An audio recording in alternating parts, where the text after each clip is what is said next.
Pak Indra, terima kasih banyak tadi paparannya itu membuka pemahaman kita tentang masalah masalah yang lebih mendasar sebetulnya eh, di di bidang pendidikan kita lebih dari sekedar persoalan platform teknologi digital gitu ya. Jadi sebenarnya menarik hal yang sangat krusial sebetulnya yang disampaikan oleh Pak Indra tadi itu persoalan pertama infrastruktur ya. Ini salah satu kita bicarakan tadi platform IXL, kemudian infrastrukturnya tentu bagaimana untuk mengakses itu. Lalu yang ketiga eh, infoculture itu sendiri, gitu kan. Tapi ada satu hal lagi mungkin yang penting kita perhatikan, yaitu suprastrukturnya, gitu ya. Suprastruktur dalam hal ini tentu menyangkut peraturan perundang-undangan dan kebijakan pendidikan nasional. Nah, saya kira itu jadi isu strategis, Pak Al. Kalau kita mau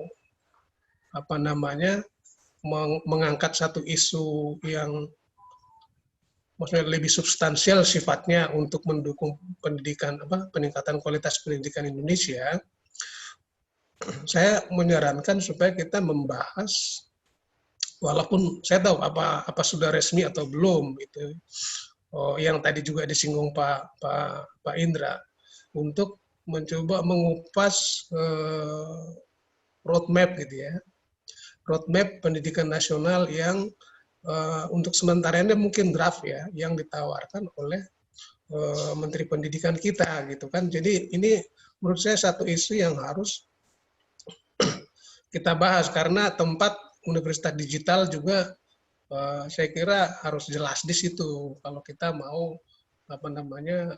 ikut berpartisipasi dalam pembangunan SDM gitu kan. Jadi sebab kalau bicara mengenai skor PISA saja mungkin penting, tapi hal yang lebih mendasar saya kira yang ditawarkan oleh Pak Indra tadi gitu. Jadi kalau saya sih bilangnya mungkin perlu revolusi pendidikan dalam tanda petik gitu kan, tidak biasa-biasa saja gitu. Jadi saya kira apa yang disampaikan oleh Pak Indra dan juga Pak Almisan itu membuka pikiran kita bahwa ada hal yang lebih mendasar yang perlu kita benahi, yaitu mengenai 4 hal tadi ya. Pertama mengenai suprastrukturnya, yang lain itu substruktur sebetulnya. Ya, infrastruktur, terus infrastruktur, info kultur itu hal-hal yang lebih basic gitu ya.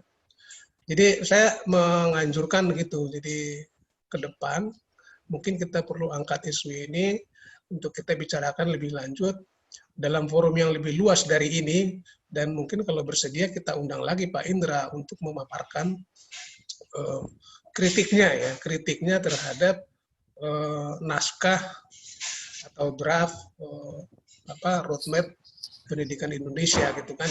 Itu menarik gitu kan. Jadi persoalannya kan kalau ada roadmap, pertanyaan berikutnya adalah bagaimana kita menggunakannya kan, karena mapnya nggak bisa berjalan sendiri gitu. Harus ada orang yang berjalan di situ.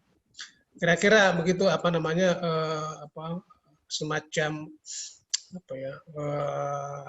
usulan dari saya untuk menutup diskusi kita. Terima kasih banyak.